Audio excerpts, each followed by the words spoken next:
ஸ்ரீமதே ராமானுஜாய நமஹ. ஸ்ரீ பாலதன்வி குரவே நமஹ. ஸ்ரீமத் வரவரமுனையே நமஹ. ஆண்டாள் அருளி செய்த திருப்பாவையிலே நேற்றைய தினம் 16வது பாசுரத்தாலே நந்தகோபன் என்பவர் என் நாயகனாகிறார் என்பதனையும், அவருடைய திருமாளிகையானது எவ்வாறு தோரணம் வாயில் காப்பான், இப்படி கோயில் காப்பான் இவர்களாலே புடைசூழப்பட்டு இருக்கிறது எனெல்லாம் அனுபவித்துக் கொண்டோம். நேற்றைய தினம் அடியன் விண்ணப்பம் செய்து தலை கட்டுகிற போது இந்த நந்தகோபன் என்பவர் ஆச்சாரியன் ஸ்தானம் அப்படின்னு சொல்லியிருந்தேன். அது நந்தகோபருங்கிறவருக்கு உட்பொருளாக அமைந்திருக்கிறவர் நம்முடைய ஆச்சாரியன் என்று அடியேன் விண்ணப்பம் பண்ணியிருந்தேன். அது எதனாலே என்பதனையும் மேலும் உள்ள சில அர்த்த விசேஷங்களையும் இன்றைய தினம் 17வது பாசுரத்தின் உட்பொருள்களை அனுபவிக்கிற போது விண்ணப்பம் பண்ணுகிறேன். இந்த 17வது பாசுரம் அம்பரமே தண்ணீரேங்கிற பாசுரத்தாலே நந்தகோபர், யசோதை பிராட்டியார், கண்ணபிரான், நம்பிமூத்த பிரானாகிற பலராமன் ஆகிய இந்த 4 பேரையும் ஆண்டாள் துயிலுணர்த்துகிறாள்.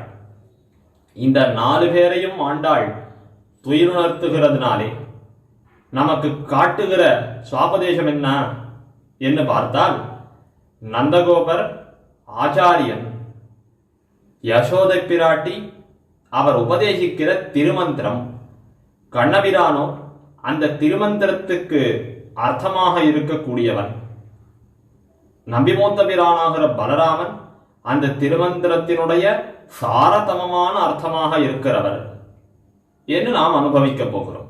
இதெல்லாம் எப்படி அப்படின்னா, நந்தகோபனுடைய பெருமை என்ன, இந்த நந்தகோபரானவர் எப்படிப்பட்டவர், இந்த பாசுரத்தில் ஆண்டாள் என்ன அருளி செய்கிறார்? அம்பரமே தண்ணீரே சோரே அறம் செய்யும் எம்பெருமான் நந்தகோபாலா. அம்பரமே அறம் செய்யும் எம்பெருமான் நந்தகோபாலன், தண்ணீரே அறம் செய்யும் எம்பெருமான் நந்தகோபாலன், சோரே அறம் செய்யும் எம்பெருமான் நந்தகோபாலன். நந்தகோபரானவர் நல்ல தர்மம் பண்ணக்கூடியவர். வஸ்திர தானங்கள் என்ன, தண்ணீர் பந்தெல்லாம் வச்சு தாகம் தீர்க்கிறது, அன்னதானங்கள்லாம் நன்னா பண்ணக்கூடியவர் அப்படின்னு சாதாரணமாக அதுக்கு அர்த்தம் தெரியாது. இது 3ஐயும் ஆச்சாரியனே அறம் செய்வராம். எப்படின்னு கேட்டா, அம்பரமே, அம்பரம் அப்படின்னா வஸ்திரம்னு ஒரு அர்த்தம், ஆகாசம்னு ஒரு அர்த்தம் உண்டு. அப்ப அம்பரம் ஆகாசம்னா சாதாரண ஆகாசம் கிடையாது, பரமாகாசம்னு சொல்லும்படியான நலமந்தமில்லதோர் நாடாகிற ஸ்ரீவைகுண்டம், அதையே அறம் செய்யக்கூடியவர் ஆச்சாரியன். ஸ்ரீவைகுண்டமும் ஆச்சாரியன் இட்ட வழக்காக இருக்கிறது. ஆச்சாரியன் திருவடி பலத்தாலதான நம்மளாம் அந்த ஸ்ரீவைகுண்டம் அங்க போய் அந்த கைங்கரிய வர பிராப்திங்கிறது ஆச்சாரியனுடைய திருவடி பலத்தால கிடைக்கிற விஷயம் தானே. அம்பரமே அறம் செய்யும் எம்பெருமான் நந்தகோபாலன், நந்தகோபன் ஆச்சாரியன். அடுத்து தண்ணீரே, தண்ணீரே அறம் செய்யும்னா, தண்ணீர்னா அந்த ஸ்ரீவைகுண்டத்துக்கு அனித்தாயிருக்கிற விரஜ யாரு? விரஜா நதி ஸ்நானத்தை செய்விக்கிறவர் ஆச்சாரியன். ஏன்னா ஸ்ரீவைகுண்டத்துக்கு போறதுக்கு முன்னாடி என்ன பண்றோம், அந்தவில் பாழ் கடந்து அழகார் விரசைதனில் குளித்து, மணவாள மாமனிகள் ஆர்த்தி பிரபந்தத்தில் அருளி செய்கிறாரே. இப்ப அந்த அழகார் விரசதனில் குளித்து அங்கமானவனால் ஒளிக்கொண்ட சோதியம் பெத்து, அமானவ கரஸ்பர்ஷம், அந்த விரதயாத்துல தீர்த்தமாடி இந்த சூக்ஷ்ம சரீரம்னு ஒரு சரீரம் கொடுத்துருப்பா, அத்தையும் விட்டு இந்த அமானவன் அந்த ஸ்ரீவைகுண்டத்தின் கரையிலே நிற்பர். இந்த விரதையில தீர்த்தமாடி கரையறவாளெல்லாம் கைலாக கொடுத்து தூக்கி ஸ்ரீவைகுண்டமாகிற கரையில கொண்டு வந்து நிறுத்துவர். அந்த ஆச்சாரியன் அவர் தான், அந்த ஞானாச்சாரியன் தான் அமானவனாக இருக்கிறவர். அவர் கை கொடுத்து தூக்கிறதால நமக்கு அபராகிருதமான திருமேனி கிடைக்கிறது. அப்படிப்பட்ட அந்த விரஜா தீர்த்த ஸ்நானத்தை பண்ணி வைக்கிறவர், நமக்கு பரமாகாசத்தை கொடுக்கிறவர்னா அதுக்கு வழியாக இருக்கக்கூடிய, அதன் வழியில இருக்கக்கூடிய அந்த விரஜையாற்றின் ஸ்நானம், அதுவும் ஆச்சாரியன் கொடுக்கிற வாழ்ச்சி தானே. இப்ப தண்ணீரே அறம் செய்யும் எம்பெருமான், விரஜா நதி ஸ்நானத்தையே கொடுக்கிறவர் நந்தகோபாலன். சோரே அறம் செய்யும் எம்பெருமான், எந்த சோறு அப்படின்னா இந்த அன்னம், எம்பெருமானே அன்னம்னு காண்பிக்கிறது உபனிஷத். பிரம்மம் தான் அன்னம், அன்னம் பிரம்மே திவ்யஜானாத். இப்ப பிரம்மம் அன்னமாகவே வேதத்துல ஓதப்பட்டிருக்கு.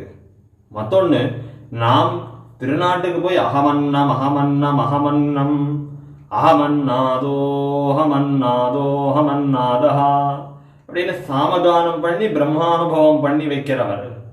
நாமும் எம்பெருமானுக்கு அன்னம் போறேன், நான் அகமன்னம் அகமன்னம்னு அங்க எம்பெருமானுக்கு அன்னமாக போறேனோ இல்லையோ, அவன் எம்பெருமானால அனுபவிக்கத்தக்க வஸ்துவாக ஆக போறேனோ இல்லையோ.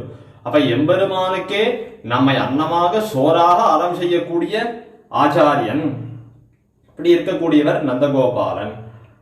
எடுத்த பேராளன் நந்தகோபன் நம்மாழ்வார் தெரிவிக்கிறாரே. அப்போ நிதிவெத்த பரிபூர்ண பகவதானுபவம் பண்ணினவர் அவர்தான் ஆச்சாரியன். இப்படிப்பட்ட நந்தகோபன் ஆச்சாரியன். அடுத்து யசோத பிராட்டி, கும்பனாருக்கெல்லாம் கொழுந்தே குலவிளக்கே எம்பெருமாட்டி யசோதாய் அறிவுராய். ஏன்னா எம்பெருமான பிள்ளையாக பெற்ற மாதாக்கள் எல்லார காட்டிலும் மிகச்சிறந்தவளார்னா யசோத பிராட்டி தானே. அந்த யசோத பிராட்டி யார் அப்படின்னு பார்த்தா ஆச்சாரியன் நந்தகோபர். இப்ப அந்த ஆச்சாரியன் ஆகிறவர் அவர் தான் திருத்தகப்பனார், நமக்கு ஞான ஜென்மத்தை கொடுக்கிற திருத்தகப்பனார். அந்த அவரால் உபதேசிக்கப்படுற அந்த திருமந்திரம் அதுதான் இந்த ஞான ஜென்மத்தை கொடுக்கிற மாதாவாகிறது. மந்திரோ மாதா குரு பிதான்னு சொல்லும்படியாக அந்த திருமந்திரம் தான் மாதாவாகிறது. இப்ப நந்தகோபாலன் திருத்தகப்பனார், இப்ப தாயார் யசோத பிராட்டி திருமந்திரம் தானே. இந்த திருமந்திரம் இந்த தாயாருக்கு எப்படி என்ன சிறப்புன்னா, அந்த பிரஜையாகிற குழந்தைய தன் வயிற்றுல அடக்கின்றிருக்காளோ இல்லையோ, அதுபோல இந்த திருமந்திரமானது எம்பெருமான தன் வயிற்றுல அடக்கின்றிருக்கேன். அப்படி எம்பெருமான தன் வயிற்றுல அடக்கின்றிருக்கேன், அதுதான் சிறப்பு. நான் ஞானத்து புத்திரனை பெற்றார் நகமீர் நானே மத்த ஆறும் இல்லைன்னு சிறப்போடே அந்த யசோத பிராட்டி சொல்லிக் கொள்ளும்படியான ஏத்தமோச்சே கண்ணனுக்கு. இப்படிப்பட்ட திருமந்திரம் தான் எல்லா மந்திரங்களை காட்டிலும் சிறந்தது அப்படின்னு காட்டுறான். இந்த திருமந்திரம் அதுதான் மாதா யசோத பிராட்டி அப்படின்னு காட்டுறார். அடுத்தது அம்பரமூடறுத்து ஓங்கி உலகளந்த உம்பரு கோமானே, உலகளந்த கண்ணபிரானே அப்படின்னு இவர் தான் திருமந்திரத்துக்கு அர்த்தம்னு காட்டுறார். இப்ப ஆச்சாரியன் அவர் உபதேசிக்கிற திருமந்திரம், அந்த திருமந்திரத்தால சொல்லப்படுற விஷயம் கண்ணனாச்சு. இந்த நாராயண சப்தம், இந்த நாராயண சப்தம் எதை காட்டுறது அப்படின்னா சர்வ வியாப்தியை காட்டுறது. எம்பெருமான் எல்லா இடங்களிலும் நீக்கமர நிறைந்திருக்கிறவன். இது சொல்ற போதே எம்பெருமானுடைய பெருமேன்மை, அந்த பரத்வம் அது வெளியிடுறதோ இல்லையோ. அந்த பரத்வம் தோத்த எம்பெருமான ஒரு அவதாரம் பண்ணினான்னு சொல்லணுமே. ஆனால் திருவுலகளந்தருடைய வரலாறாச்சு திரிவிக்ரம அவதாரத்தை சொல்லணும். எம்பெருமானுடைய பரத்வத்தை காண்பிக்கிறதுக்கு இதை காட்டிலும் ஒரு அவதாரத்தை சொல்ல முடியுமானா திரிவிக்ரம அவதாரத்தை தான் சொல்லலாம். இப்படி திருப்பாவையிலே பாருங்களேன், 3வது பாசுரத்திலே ஓங்கி உலகளந்த உத்தமன் சொல்லியாச்சு. இப்ப 17வது பாசுரத்துல ஓங்கி உலகளந்த உம்பரு கோமான், அடுத்த மேல 24வது பாசுரத்துல அன்னில் உலகம் வளர்ந்தாய். இப்படி 3 10ஆலையும் ஒரு தடவை கண்டிப்பா இந்த திரிவிக்ரமாவதாரத்தை பிரஸ்தாவம் பண்ணிட்டதுனாலே திருப்பாவைக்கு விஷயமாக ஆண்டாளுடைய திருவுள்ளத்துல என்ன இருந்திருக்குன்னா, இந்த திரிவிக்ரமாவதாரத்தை பாடி எம்பெருமானுடைய பரத்வத்தை வெளியிட வேணும் அப்படிங்கிறதும் ஒரு வாரம் ஆண்டாளுடைய திருவுள்ளமாக இருந்திருக்கிறது. அப்போ இந்த திருமந்திரத்தால காட்டப்படுற நாராயண சப்தம், அதனாலே அனுசந்திக்கப்பட்டதான சர்வ வியாபகத்துவம் அதை தெரிவிக்கிற போது இந்த திருவிக்ரமாவதாரத்தை சொல்லி காண்பிச்சிருக்காள் ஆண்டாள். ஏன்னா திருமங்கை ஆழ்வார் என்ன பண்ணாரு, அவரும் ஒரு 30 பாட்டு பாடினாரே, திருநெடுந்தாண்டகம் பாடினாரோ இல்லையோ. அந்த திருநெடுந்தாண்டகத்திலே மந்திரத்தை மந்திரத்தால் மறவாதென்னும் வாழுதியேல் இப்படி திருமந்திரத்தினுடைய பிரஸ்தாவம் வந்தது. உடனே பார்த்தார் அந்த திருமந்திரத்தால் சொல்லப்படுற எம்பெருமான் யார், ஒன் மிதியிற் புனருருவி ஒரு கால் நிற்ப ஒரு காலும் காமரிஷி ரவுணருள்ளத்து எண்மதியங்கடந்து அண்ட மீது போகி இரு விசும்பினூடு போயெழுந்து மேலை தன்மதியும் கதிரவனும் தவிர ஓடி தாரகையின் புறந்தடவி அப்பால் மிக்கு மண்முழுதும் அகப்படுத்து நின்ன வெந்தை மலர்புறையும் திருவடியே வணங்கினேனே. திருவிக்ரமாவதாரத்தை பாடிட்டார். இப்படி அந்த திருமந்திரார்த்தமான திருவிக்ரமாவதாரத்தை அனுசந்திச்சிருக்காள் ஆண்டாள். அப்ப திருமந்திர பொருளாகிற கண்ணனையும் இப்ப துயிருணர்த்தியாச்சு. இப்ப திருமந்திரத்துக்கு சாரதமான அர்த்தம் என்ன அப்படின்னு பார்க்கணுமோ இல்லையோ. அதுக்கு சாரதமான அர்த்தம் என்னன்னா, செம்பொற்கடலடி செல்வா பலதேவா. நம்பி மூத்த பிரான் பலராமனை எழுப்பியிருக்கான். ஏன் பலராமன் தான் திருமந்திரத்துக்கு சாரதமமான அர்த்தமா அப்படின்னு கேட்டா, திருமந்திரம் கடைசியில என்ன சொல்ல வர்றது அப்படின்னு கேட்டா, நின் திருவெட்டெழுத்தும் கத்து நான் உத்தது முன் அடியார் கடிமை. இதுதான் திருமந்திரத்துக்கு சாரதமமான அர்த்தம்னு திருமங்கை ஆழ்வார் காண்பிச்சிருக்கார். கண்ணபுரத்துறை அம்மானே, திருக்கண்ணபுரத்து பெருமானே, நீர் தான் எனக்கு திருமந்திரார்த்த பிரதான ஆச்சாரியன். உம்மை நோக்கி சொல்றேன், இந்த திருமந்திரத்தினுடைய அர்த்தத்தை நான் கத்துக்கொண்டேன். கத்துண்டு என்ன தெரிஞ்சுட்டேன் தெரியுமோ, நீ திருவெட்டெழுத்தும் கத்து, நான் ஒத்ததும் உன்னடியார் கடிமைன்னுட்டார். இதுதான் இந்த திருமந்திரத்தினுடைய அர்த்தம். பாகவத சேஷத்துவம் தான் திருமந்திரத்தினுடைய சாரதமமான அர்த்தம்னு காண்பிச்சு, இப்படி திருமந்திரத்தினுடைய சாரதமமான அர்த்தம் என்ன என்பதனையும் ஆண்டாள் சாபதேசமாக காண்பிச்சிருக்கா. இப்படிப்பட்ட இந்த 2 விஷயங்கள், உம்பியும் நீயும் உறங்கேல்.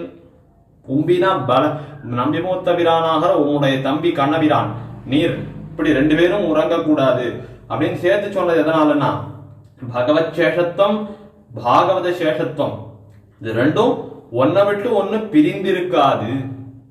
பாகவத சேஷத்துவத்துல ஈடுபட்டாச்சுன்னா பகவானை திரும்பி கூட பார்க்க வேண்டாம், அதெல்லாம் கிடையவே கிடையாது. அந்த பாகவதருடைய உகப்புக்காகவாவது நம்ம பெருமாளை திரும்பி பார்க்கணுமோ இல்லையோ. இப்ப சரமபரமனிஷ்டர்கள்னு சொல்றோம், வடுக நம்பி தன்னிலையை எந்தனக்கு நீ தந்து எதிராசான்னு நம்ம பிரார்த்திச்சுட்டு இருக்க வேண்டியதானே தவிர, நானா ஏறிட்டு எனக்கு ஆச்சாரியம் தான் முக்கியம், நான் இனிமே வடுக நம்பி போல இருக்க போறேன்ட்டு பெருமாளையே திரும்பி பார்க்காது இருந்தோம்னா அந்த ஆச்சாரியனே ஒரு காலம் நம்மள வெறுக்க ஆரம்பிச்சிருவார். அவர் உகந்த வஸ்துவல்லையோ எம்பெருமான், நம்ம திருத்தி திருமகள் கேள்வனை காக்கிறவர் தான் ஆச்சாரியன். அப்ப அவருடைய முகமலர்த்திக்காக நம்ம எம்பெருமான போய் சேவிக்கணுமா இல்லையா? அப்படியே உம்பியும் நீயும் உறங்கேல், இது சரம பருவத்துக்கு. இப்ப மத்தியம பருவம்னா இந்த பாகவத சேஷத்துவம்ங்கிறது. அப்ப இந்த பாகவத சேஷத்துவம் பகவத் சேஷத்துவம் 2ம் பிரிந்திருக்காது. அப்போ பாகவத சேஷத்துவத்தோட கூடினவனாக இருக்கிறவன் எம்பெருமான அறவே விட்டு வைத்தவனாக ஆக மாட்டான். இது 2ம் என்ன நடந்தாலும் இது பிரிக்க முடியாத விஷயம். என்ன ஆண்டாள் நமக்கு அத்தனை ஆச்சரியமாக காண்பித்து கொடுக்கிறாள்.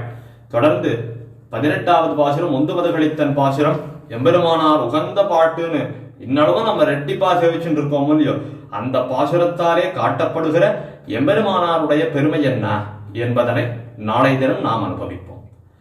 அம்பரமே தண்ணீரே சோரே அறம் செய்யும் எம்பெருமான் நந்தகோபாலா எழுந்திராய், கொம்பனார்க்கெல்லாம் கொழுந்தே குல விளக்கே எம்பெருமாட்டி யசோதாயரி உராய், அம்பரமூடரு தோங்கி உலகளந்த உம்பர் கோமானே உறங்காதெழுந்திராய், செம்பொற்கடலடி செல்வா பலதேவா உம்பியும் நீயும் உறங்கேலோரெம்பாவாய். ஆழ்வார் திருவடிகளே சரணம், ஆண்டாள் திருவடிகளே சரணம், எம்பெருமானார் திருவடிகளே சரணம், ஜீயர் திருவடிகளே சரணம்.